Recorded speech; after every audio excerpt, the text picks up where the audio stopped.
Russia Ukraine வார் இருக்கு பார்த்தீங்களா, இது வந்து ஒரு முடிவடையும் தருவாயில் உள்ளது. ஸோ எண்ட் ஆஃப் த வார்னே சொல்லலாம். ஸோ அது முடிஞ்சதுன்னு வச்சுங்களேன். ஸோ அதுக்கப்புறம் நம்ம 35,000 40,000 கோடி ரூபாய் வந்து எக்ஸ்போர்ட் பண்ணுறோம். அப்போ அந்த அளவுக்கு எக்ஸ்போர்ட் பண்ணும்போது அந்த அளவுக்கு அவங்களுக்கு வந்து கோல்டு தேவைப்படுகிறது. எல்லா நாட்டிலையும் இருக்கக்கூடிய ரிசர்வ் பேங்க் என்ன செய்கிறாங்கன்னா, தங்கத்தை வந்து வாங்கி அவங்களுடைய ஏற்ற இறக்கத்துக்கு தகுந்த மாதிரி கரண்ட் அக்கௌண்ட் டெபிசிட்டை சரி செய்வதற்கும் அவங்களுக்கு வந்து கடன் வாங்குவதற்காகவும் சிம்பிள் சைக்காலஜி இறங்கினா எல்லாரும் வாங்கணும், இனிமேல் ஒன்றும் ஃபர்தராக ஏறும் அப்படிங்கிற மாதிரி ஒரு ரீட்டைல் இன்வெஸ்டருடைய மனப்பான்மை இருக்கும் பொழுது அதில் சில்வர்லேயோ கோல்டுலேயோ சில்வர்லேயோ தங்கம் வந்து இன்னைக்கு 1000 ரூபாய் இறங்கியிருக்குன்னா உடனே போய் ஒரு 1000 பேர் வாங்குறான். யாரும் அதுக்காக விற்கிறது இல்லையோ இல்லை வாங்காமல் இருக்கிறது இல்லை, இறங்கி இருக்கு வாங்கணும்னு போய் வாங்குறாங்க. அதனால பீப்புள் வந்து அதை அதாவது அதை நார்மலாக விழ வேண்டும் என்றாலும் விழ வைக்கிறது இல்லை.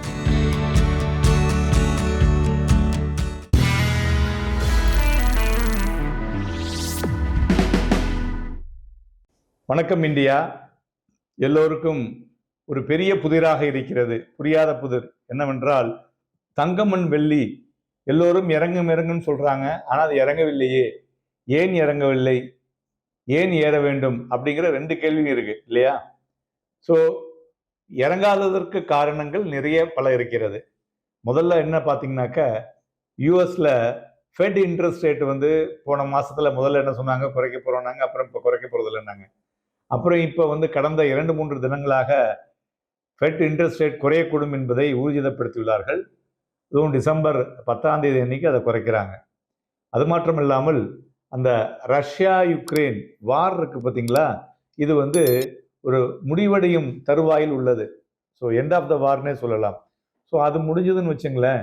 ஸோ அதுக்கப்புறம் ஒரு சென்டிமெண்ட்ல வந்து எல்லாமே கம்ப்ளீட்டாக மாறக்கூடிய வாய்ப்புகள் இருக்கும்.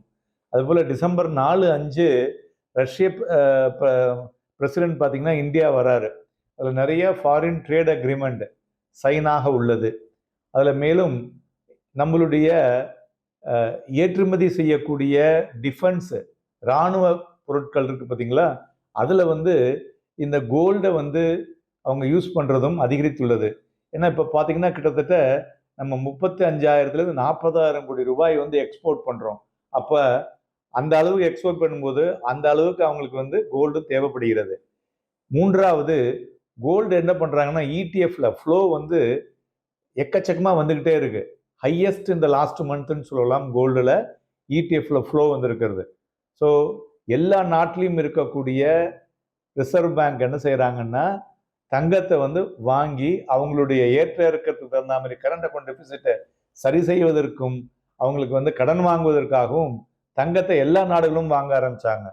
ஸோ அது மட்டும் இல்லாமல் உலகளவு சந்தையில் இருக்கக்கூடிய இடிஎஃப், அந்த கோல்டு இடிஎஃப், அதில் பார்த்தீங்கன்னா அதுலேயும் வந்து கிட்டத்தட்ட 190% ஃப்ளோ வந்து உள்ள அதிகமாக வந்திருக்கிறது. இதை போல் எல்லாவற்றிலையும் வந்து பார்த்தீங்கன்னாக்க ஒரு பாசிட்டிவ் நியூஸ் இருந்துட்டு இருக்கு. ஸோ அப்படி இருக்கும் பொழுது ஒரு பெரிய வீழ்ச்சியை அது தழுவதற்கு உண்டான வாய்ப்புகள் வந்து குறைவாக இருக்கிறது என்று சொல்லலாம். மேலும் தங்கத்தை பொறுத்தவரை பார்த்தீங்கன்னாக்க எம்சிஎக்ஸ் என்று சொல்லுவோம் இல்லையா, மல்டி கமாடிட்டி எக்ஸ்சேஞ்ச், அதில் வந்து நிறைய லைக் பிஎஃப் இன்வெஸ்ட் பண்ணுற companies, EPF, so then PFRDA, இவங்கெல்லாம் வந்து அவங்களுடைய அந்த அந்த கம்பெனிகளுக்காக முதலீடு செய்து பண்ணுறாங்கல்ல, அவங்கெல்லாம் வந்து இந்த தங்கம் சில்வரில் இருக்கக்கூடிய ஃபியூச்சர் கான்ட்ராக்ட்ஸில் முதலீடு செய்யலாம். தங்கத்தை வந்து இந்த சாவரின் கோல்டில் இருக்கிறதுல முதலீடு செய்யலாம் என்று கூறியிருக்கிறார்கள். ஸோ அதனால இன்டைரக்டாக இதெல்லாம் ஒரு 10-15% வந்து உள்ள வந்து முதலீடுக்காக உள்ள வருகிறது. ஸோ அப்படி முதலீடுக்காக உள்ள வரும் பொழுது ரொம்ப ஒரு பெரிய ஒரு வீழ்ச்சியை கண்டுகளிக்கிறது வந்து ரொம்ப கஷ்டமாக தான் இருக்கக்கூடும். அதாவது நம்ம எப்போதும் வந்து அதை ஒரு லெவல்லையும் நம்ம வந்து கம்பேர் பண்ணலாம்.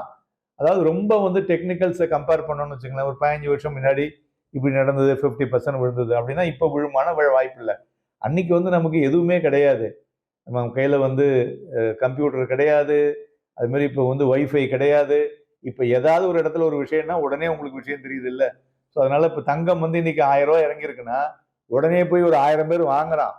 யாரும் அதுக்காக விற்கிறது இல்லையோ இல்லை வாங்காம இருக்கிறது இல்லை, இறங்கி இருக்கு வாங்கணும்னு போய் வாங்குறாங்க. அதனால பீப்புள் வந்து அதை அதாவது அதை நார்மலாக விழ வேண்டும் என்றாலும் விழ வைக்கிறது இல்லை.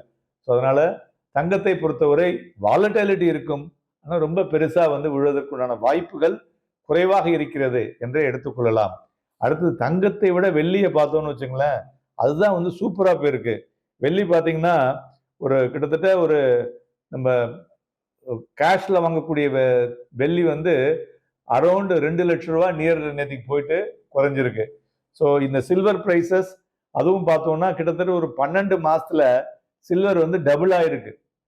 ஸோ சில்வர் வந்து ஏறுவதற்கும் முக்கிய காரணங்கள்னு பார்த்தோம்னா 2 விஷயங்க.